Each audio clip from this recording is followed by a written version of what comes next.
In this video, I'm going to show you how to replace the batteries in a 2 gig PIR1-345 wireless motion detector.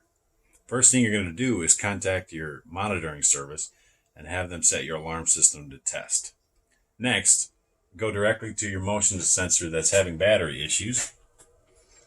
And with a Phillips head screwdriver, on the underside of the motion detector, you'll find this screw here and just thread it out.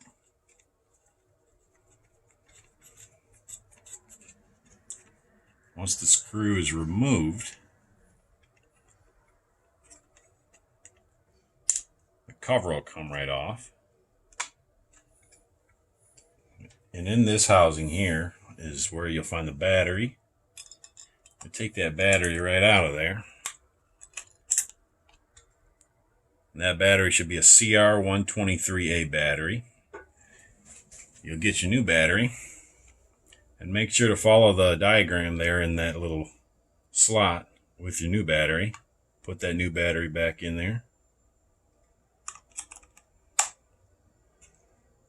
Fix that to the motion sensor piece.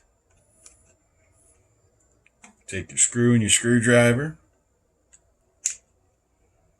You'll thread that little screw back in there to hold it in one.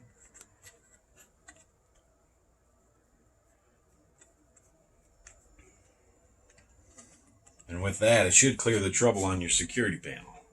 Thanks for watching this video.